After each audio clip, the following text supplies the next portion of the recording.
Hi, you. I'm talking to you. Are you like me, feeling gutted, feeling like you've been punched from Mike Tyson in the solar plexus, being given an uppercut every time Manchester United lose a game? You come to the right place because I get you. I feel you. I am that person every time, and that's why I never tend to do a match reaction straight after the game. I like to think about it. I like to sleep on it. And I have a principle in life that never speak when you are emotional, because emotions clogs your judgment. Emotions clogs the way you can see things clearly, right? So let the clouds clear. Let it be blue skies, right? Just clear it off because we lost that game. Manchester United came to Emirates with an expectation to get a point. It was never freaking easy to go to Emirates playing in front of 60,000 crazy Goonie supporters that are on crack and speed. And plus, Arteta ball is all about, playing that high gig and rock and roll, unka dunka, German techno style, 200 miles an hour pressing style. When I think about it, we contained them very well in the first half. We shocked them, we stunned them. But Erik ten Hag, I love you, man. At the end of the day, you got your lineup wrong. I will tell you more about it if you continue watching this video. You see, I'm a realist, and that's why I'm called Mufc Realist TV. I'm a very positive realist, and I always look at from the people and culture side of it. When you think about it, in terms of the expectations from the fan base, it was never about being in this position where we are today, but we are, and that is amazing.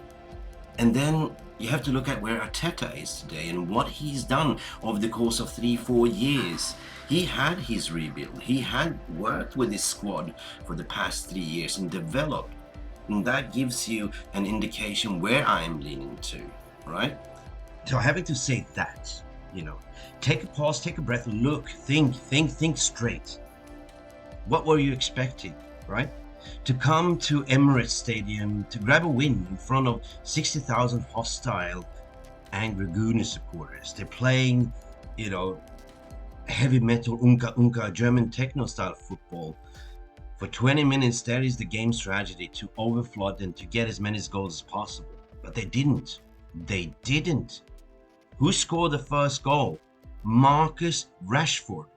Marcus Rashford, with every Goonie supporter fears and due respect. Marcus Rashford scored. There was one shot on target and we nailed it. All right? That rattled them. They never expected us to take the game to them. And as a matter of fact, when you look at it, assess your feelings right now. And I will pose a question to you.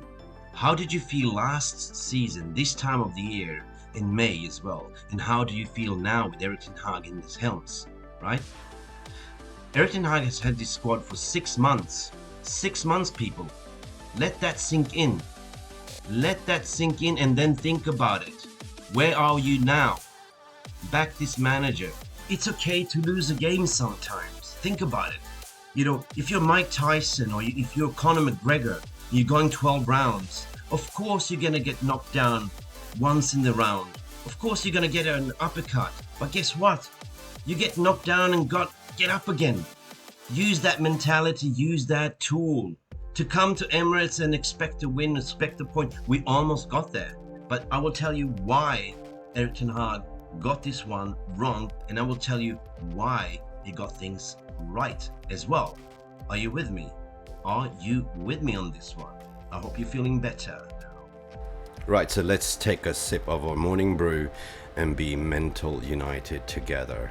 Let's start with the negatives, because it's always good to clear off the negatives, as mentioned, get rid of all the negative energies and then think about the positives. To start off fresh in terms of negatives, when I slept on and I woke up, the first instant that came into my mind was, Erik ten Hag, you got the lineup wrong. Of course you didn't have much options, and it's sadful that Casemiro couldn't start because of that yellow cardish and, you know, banned for 1 game. But to start, Scott McTominay raised my eyebrows as well. And that's, if you go back in my previous thumbnails, I actually said, oh my daisy, Scott McTominay starts. He hasn't started for 6 consecutive games. So to throw him in this important game was wrong, according to my opinion. But that's my humble opinion, but I want yours opinion, of course, so leave a comments below. You know, to be honest, he doesn't offer much other than height. You know, I was watching him, he was constantly ball watching, losing his positioning. So Scott McTominay is not a CDM. He offers height, and that's about it. I was more expecting energetic Fred in that midfield instead of Casemiro to play with Bruno and Eriksen. So from moment 1, we didn't have much options in supporting the front line because Scott McTominay was kind of drifting, and that is number 1. The negative number 2 is that we allowed them to have pressure. Like, you know, okay, this leads into the positive that, you know, usually when Arsenal plays the game, they make sure that for the first 20 minutes they go, you know, techno hardcore 20,000 miles an hour, full gegenpress shit, ape shit on you, right? Try to, you know, score as many goals as possible so you can capitulate. But we didn't, right? Because Manchester United is compact as a team. That is Erik ten Hag's style. We defend as a team, we attack as a team. So you get my point where I see the negative coming from, that Scott McTominay matching up with Martin Odegaard was a suicide selection.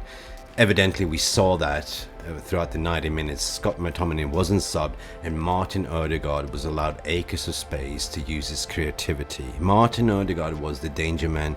Martin Odegaard was instrumental for Arsenal's 3-2 victory.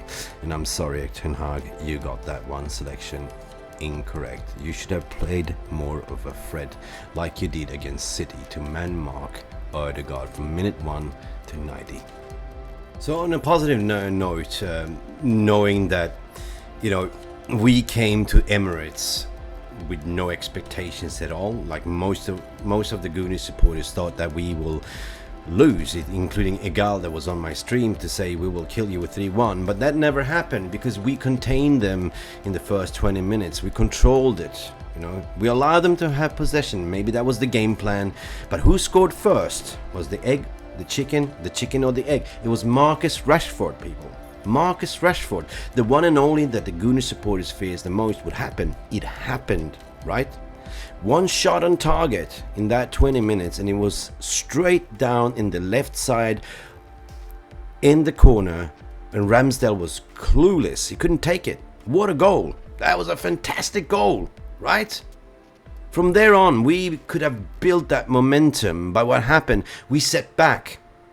7 minutes later, kudos to Saka. What a player that is as well. We got to mention Saka. And in fact, that Southgate was sitting on the stand watching.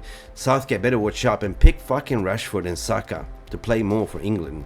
But that's not a topic what we're talking about now. They came back and scored 1-1. So, it was a very electric first half. It was toe-to-toe football, according to my opinion. Very, very entertainment.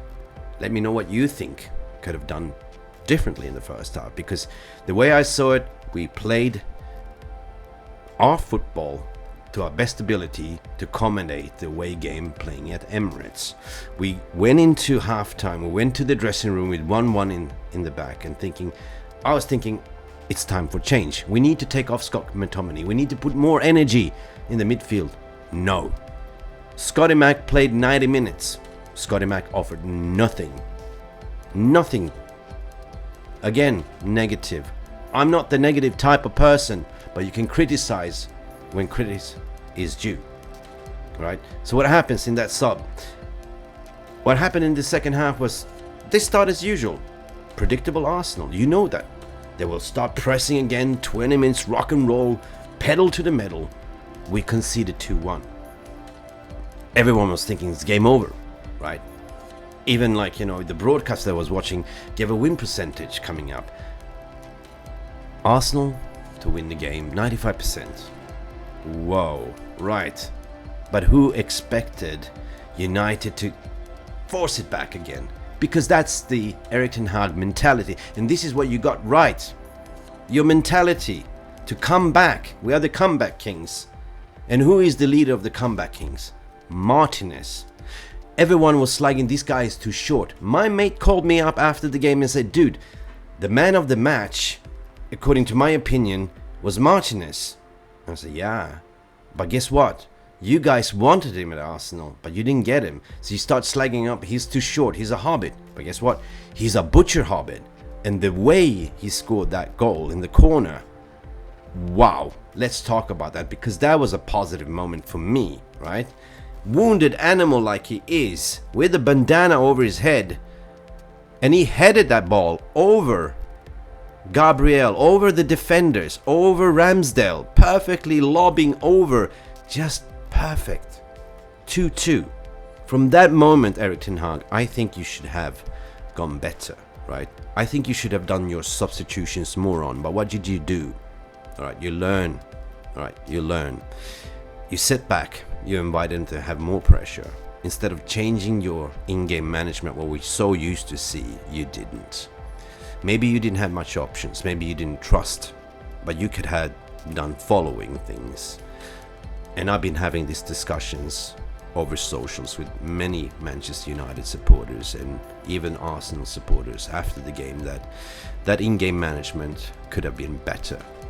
You know, you thought that you could sit back and take a 2-2 win to the 90th minute. But this is the second time in a row that if you lose concentration, similar to that analogy what I use with an MMA fight with Conor McGregor, you got to switch off, you get a knock, you get an uppercut and you get a knockdown. This is exactly what happened, and this is what's guttering for me as a Manchester United fan. To come to the 90 minutes to concede when you only have 3 minutes left to play, and then you throw in Garnacho. You should have thrown in Garnacho earlier, because Garnacho is a game changer. He's proven that so many times before. He offers something on the wing. He offers something to go forward. Alright, you can discuss about Anthony was so 100 millions, what we would do. But give Anthony his roses as well, because Anthony was sublime in offering, tracking back and offering the support in defending, right? It was never an easy game. But your substitution should have been better, right? You should have taken Weghorst out, put Rashford in the middle, put Garnacho to the left, kept on Anthony because he was cooking on the right wing. You saw how much respect they had. Every time Anthony had the ball, he was surrounded by 2-3 players because they know how tricky he is. Because he scored against them at Old Trafford, so they know his capabilities. But it is what it is, to be honest. It's guttering that we went to the 90th minute to concede that ridiculous goal because we switched off. And that is on the players. That is also on you, Erik ten Hag. I love you to pieces, you know that. But sometimes you have to ventilate. Sometimes you have to think fresh. You have to look at for what it is. At the end of the day, was it an offside? Arguably, yes.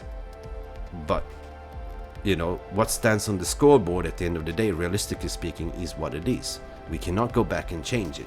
But what we can do here as a fan base and as a community is talk about how we move forward as a team, as a fan base, as a mental United, to think positive. We have 18 more games left to play, people. 18 more games to correct, to learn. This was the biggest test so far for us. And as a matter of fact, nobody expected us to be in this position. It is a rebuild. As mentioned before, Arteta has been there for 3-4 years. Ten Hag has been there for 6 months. Let that sink in. And I hope you let this sink in, because the purpose of this video is to give you seeds so you can handle any defeat, to think positive, because that's what we do here. We are here to support each other, to be mentally strong. Erik ten Hag is in a rebuild, and so are we as a fan base. If you really like this content, please like and subscribe. It's optional, but what really helps is your engagement. So please leave a comment below what you think about this video. What is your emotions? What are you feeling right now? Talk to me. leave a message below and I will respond. This is Mick Ruby, Mufc Realist TV. Until next time, be nice to each other in the socials. Glory, glory, Manchester United. Bye for now.